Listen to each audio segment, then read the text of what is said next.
Hello, and welcome to Dreamcrafter Creations, Episode 6. My name is Debbie, aka Nana, and this channel is all about what I'm making, from knitting to crochet to sewing and a little bit of embroidery. I make a lot of things for my 7 grandchildren, 6 being girls, 1 being a boy, and just bringing you all my crafty things I do.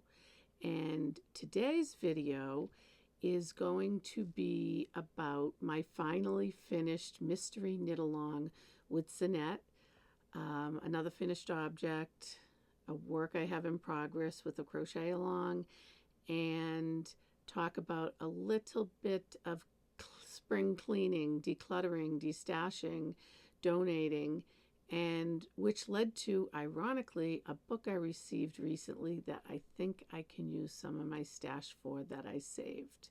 So, without further ado, I hope you are able to watch to the end of the video.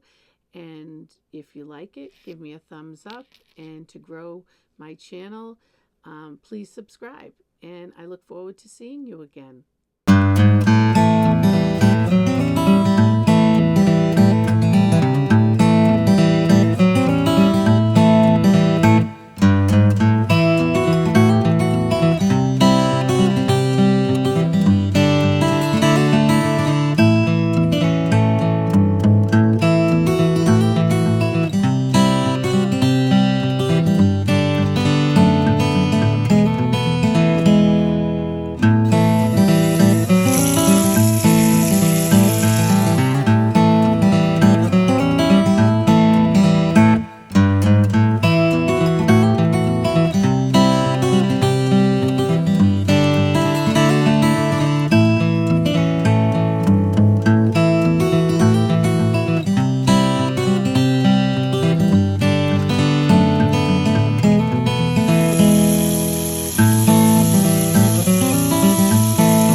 The Do You Yoke number 2 by Zanete. I finally finished it. It was a mystery knit along.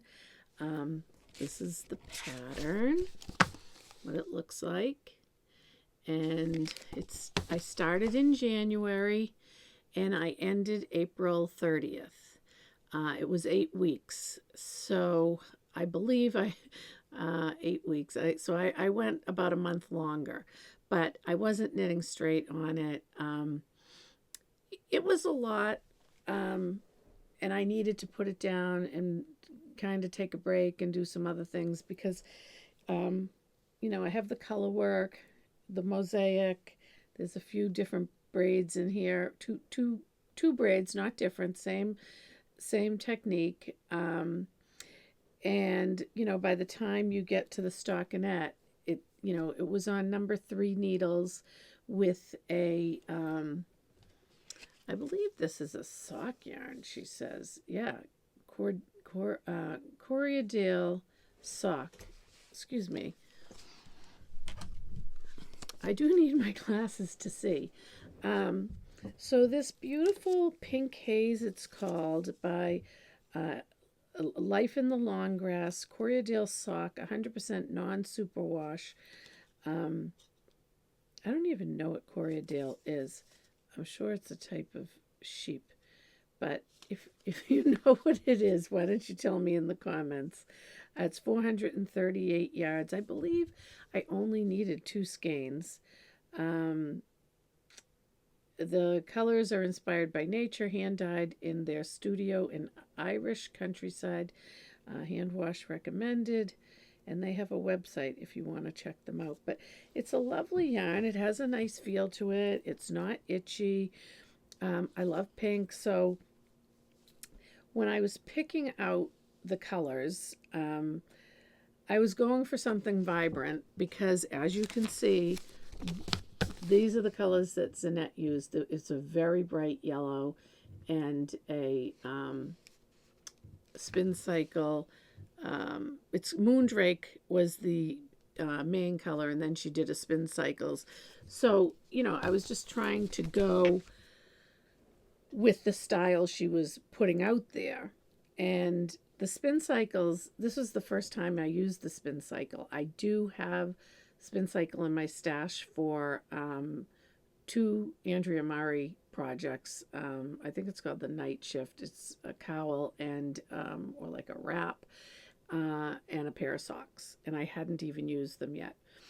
But so this was the first time, and this is, how the colors come out.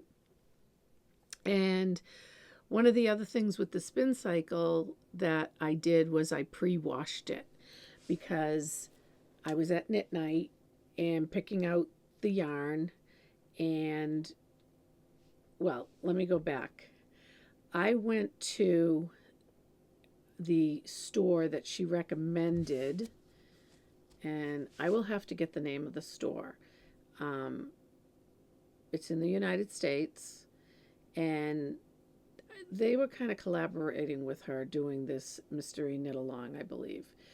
But I just was, she Zoom called me on the phone, and I don't know, not Zoom, what's that called? When you can see each other on the phone. And I had picked, I'm going to show you the color. Hold on a minute. I'm back. So I had picked, now I have to put my glasses back on, the Moondrake Rose Quartz, and I didn't realize it was, it's really peachy. I mean, it's beautiful, but when it said rose quartz, I was thinking more of a pinky color. So I picked this fluorite, and there's a lot of purpley pinks in here, as you can see. So when I got them together, I just wasn't 100% that I thought these were going to look okay. So at knit night, I found Life in the Long Grass at my local yarn store. And if you're from around the New England area, that is the Unruly Stitch in Weston, Mass. It's a beautiful store, and I hope you can stop by one time and, look at all her yarns and see if you can find something for yourself. I think you will. There's a lot of gifty little things in there too as well. But in any event, I kept the fluorite. Whenever I say it, I keep thinking I'm saying fluoride.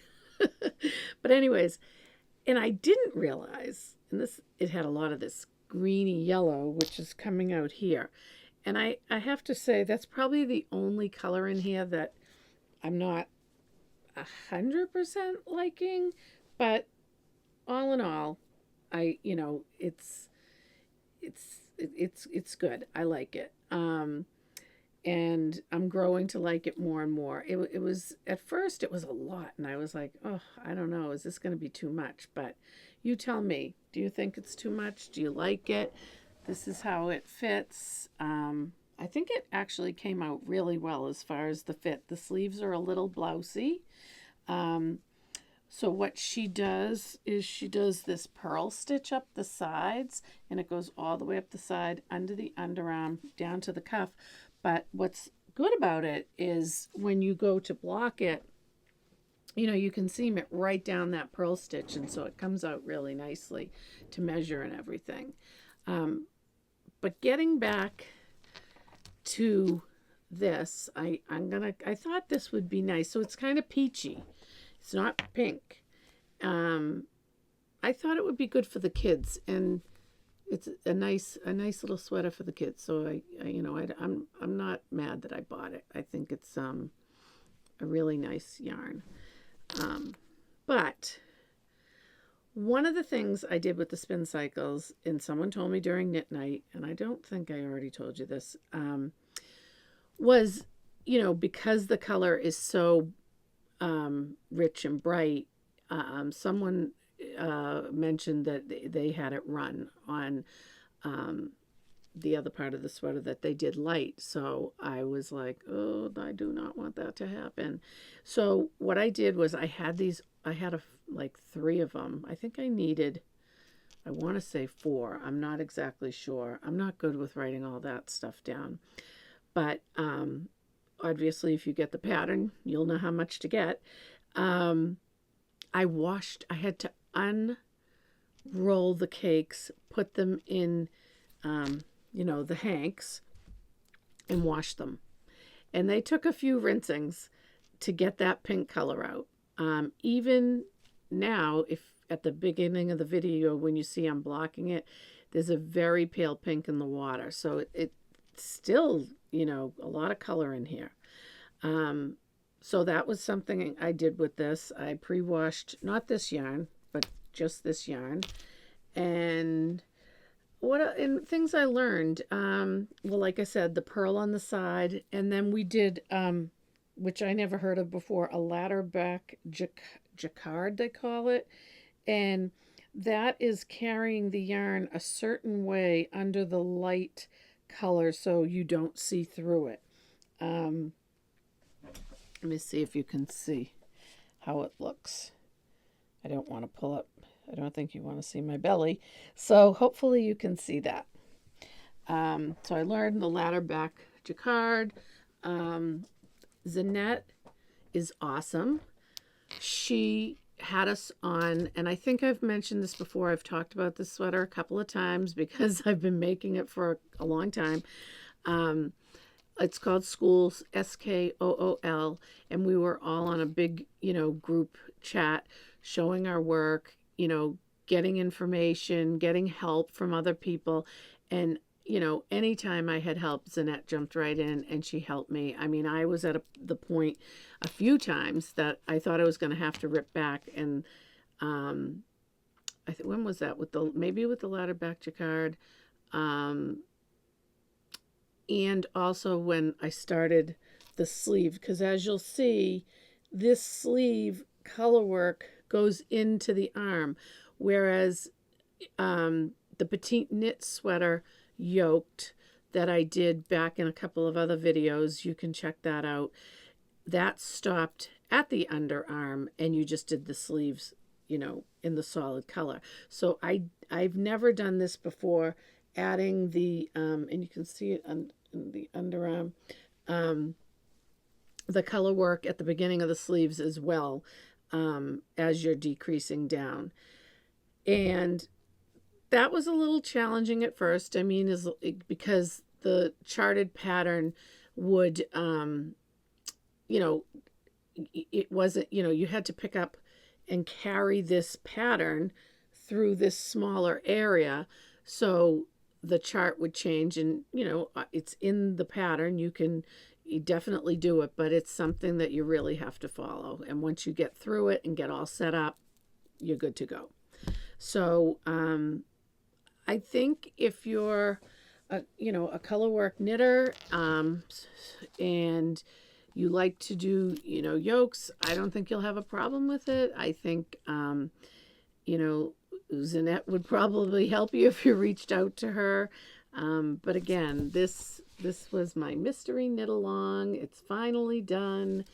And now I can move on to another sweater, which I'm not going to, I have a couple in mind, so I'm not going to, talk about which one I'm going to pick up. But I usually have a sweater going on, maybe knitted toy, crocheted toy, at the same time, maybe some type of cowl or something like that, or a sock.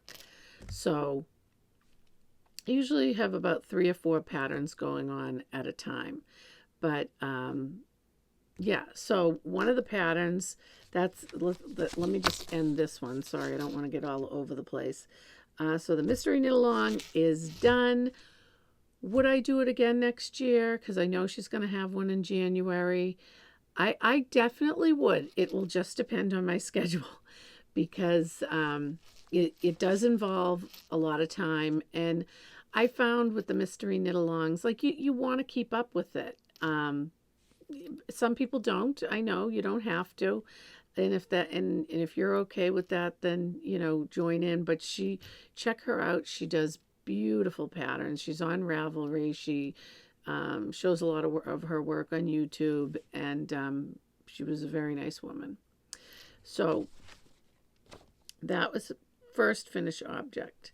My next finished object, and he was already finished, but he's complete now, is my little Mr. Peter Rabbit.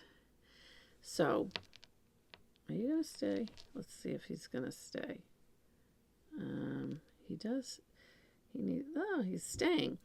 Okay, so I have all kinds of notes and everything in here, but he is, and I've showed this book before in previous videos, Knitting Peter Rabbit. There's 12 knitting patterns from the Tales of Beatrix Potter, and Claire Garland is the designer.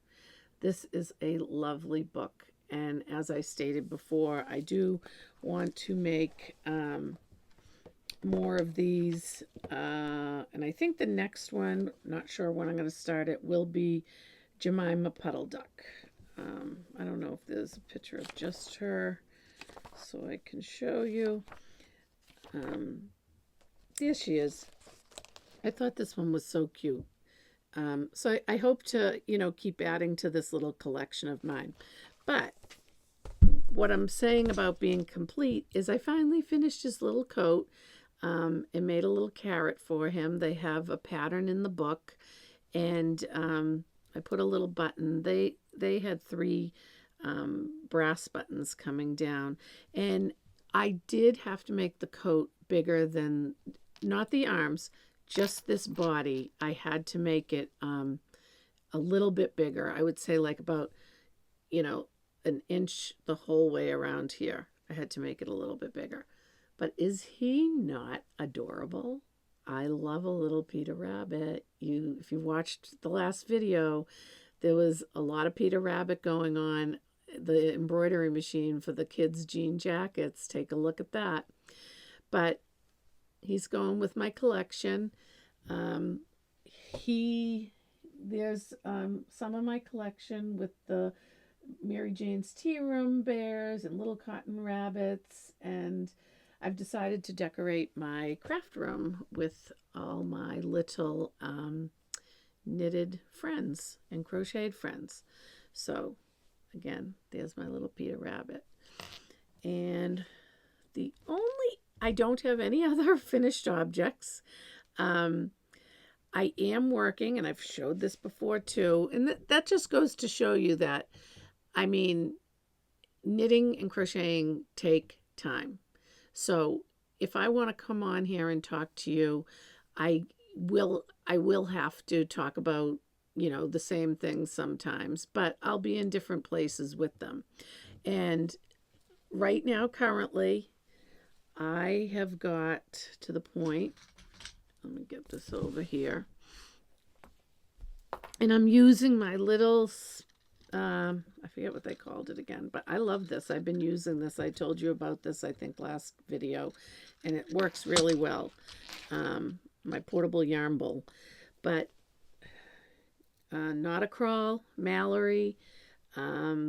This is the crochet along, and it started back in January 24, and I am halfway done. I've got January, February, March, April, May, June. So I'm halfway, and I'm showing you the back. Here's the front. And it's really, I love how it's coming out. I love it. And the yarn is so soft. It was from, the Creative Knitter. And let's see. Yeah. So this is the Creative Knitter. This is where the yarn came from. And I did a lot of talking about the different colors and the names and all that. So I'm not going to repeat it. If you're interested, you can go back and look at a few different videos, and you'll find me there. I believe the first or second one I did talk very in depth about this blanket, and I'm not rushing to get it done, but if I have a good amount of time during the day, I can get one row done a day. But I have other things I'm going to be working on, so I don't think it's going to be done in a week, but maybe a month. So the next color, I can just show you this, that is going on is July, and July is called Beach Days. So, anyways, that's my WIP right now, and I am working on another toy that I will reveal soon. And besides that, I was going to try to dabble in the flowers that I talked about, maybe get, one or two made up for Mother's Day and start with those. But that's about it for now. But I did want to talk about what I have been doing in April. April, I went down the rabbit hole of decluttering my house. I took all my closets. I have a storage room down here with an overflow from this room and my craft room. And so basically the closets, I don't even know how it started. I think I was in the kitchen one day and I went to go get something in my pantry, and in order to find it, I ended up pulling everything out. So I cleaned out that, and then that led. Oh, I know. And then I was redoing my bedroom, and we're switching my bedroom into one of my kids' old rooms, and so I ended up cleaning out the closet and different bureaus. And that led to all the closets being cleaned out. And then I made my way down into the basement here, and I cleaned out the overflow room as much as I could. I had 2 SUVs full of stuff that I donated to Savers. Then the craft room decluttering began, and that was a lot. I had a bin so big that I had collected fabric since back at the pandemic when I was making the masks, and it had been sitting there for a long time. And occasionally with the dolls I make and everything, I would go in there and I'd have to see if I had a certain color for something. But basically I had, since the pandemic, I obviously had bought a lot more different fabrics for dolls and quilting, etc. Just the way you do with the yarn. We buy the yarn in, I don't usually buy yarn if I don't have a pattern for it, but I guess there are people out there who do. I usually have the pattern and buy the yarn. So I do usually have a reason, but I end up buying a couple of different, I'm going to call them kits, pattern and the yarn. And sometimes I don't get to them right away. And that could be a year. It could be 2. And that is the whole idea of the decluttering. Like, how did I fall down that rabbit hole? How did I get so overwhelmed with my stash? Let me know if you're overwhelmed with your stash. So I watched a few different videos. I couldn't even tell you the names of them because I just was exhausted. And one night, and putting in the search bar, decluttering my craft room. And there was one woman who said, if you haven't used it in 2 to 3 years, you don't need it. Move it on. Donate it. So I ended up taking that big tote of scraps to my local yarn store, and they told me what they do is they go through it and they make things and donate them to different charities. What they can't use, they donate to other guilds. So I felt good about that. At least it had a purpose. However, I still kept a bunch of stuff. Because I like to make bags, and I have all these grandchildren, and sometimes I'll make them stuff, and I'm hoping that they want to learn to sew and knit and crochet. So I felt like I got rid of the junk. I call it junk because it was actually cut into, or balls of yarn that have already been opened, but you knew you were never going to use them again.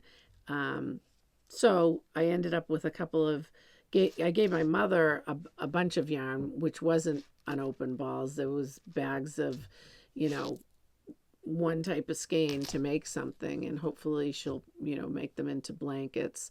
And then I did take a couple of totes or bags to the local dump transfer station where people, I guess, can go in there and drop their stuff off, and you can take stuff if you want. But that got donated.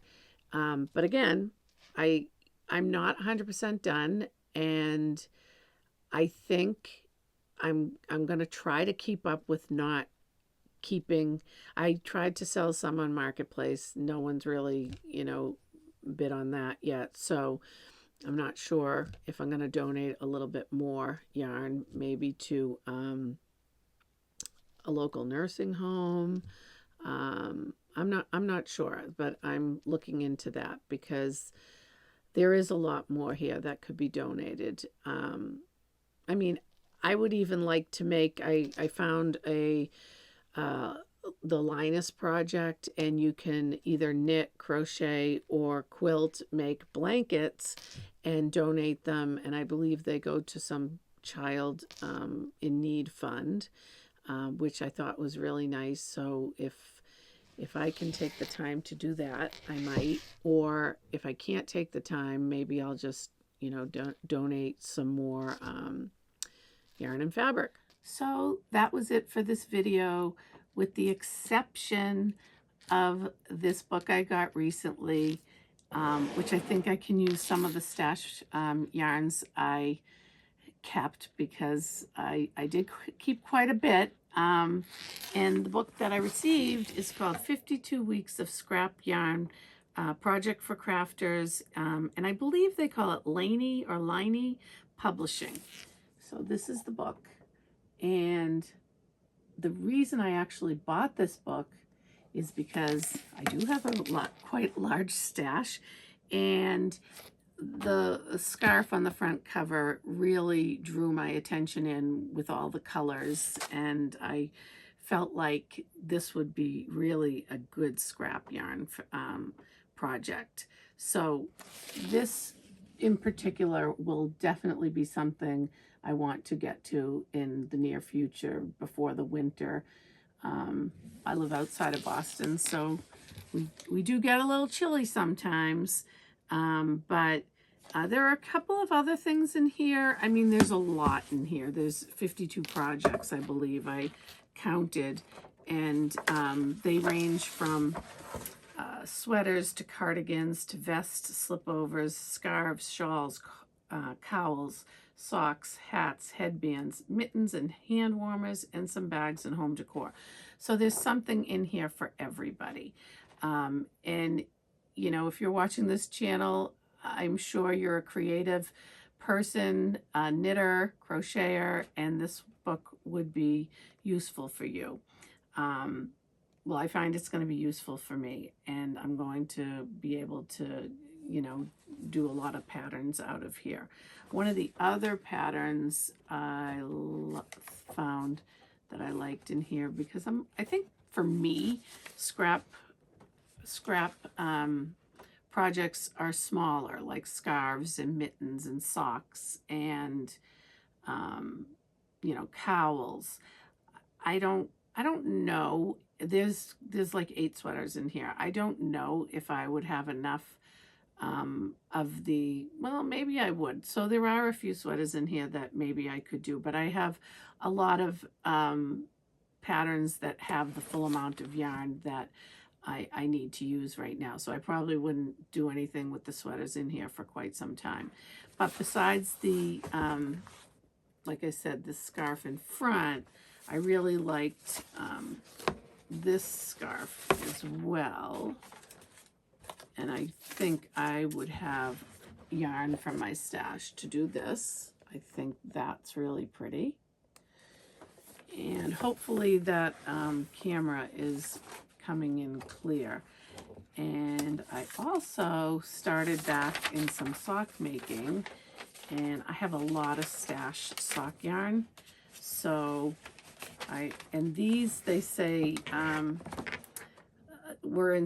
inspired, I think, like quilting, it had said. And aren't these beautiful, these socks? I thought these were really nice. Again, I'm not sure if you can see it, but I hope you can. And there was one other that I thought I would get to. I thought I marked it. Yeah, here they are. I thought these are so cool, and I hope to be able to get to these. Look at these fingerless mitts. I believe they're knit and crochet. Well, they look that way anyways, but I really like those. So just a few. It's an awesome book. It's a hardcover. It's a good conversation piece on your coffee table. I'm glad I got it, and I'm going to make a few things from here, and I do recommend it. So that's it for this video. If you stayed till the end, thank you, and I hope you come back another time. Give me a thumbs up if you like it, and please subscribe. And I would love to hear from you in the comments what you're working on, where you're from. But cheers to being creative. See you next time.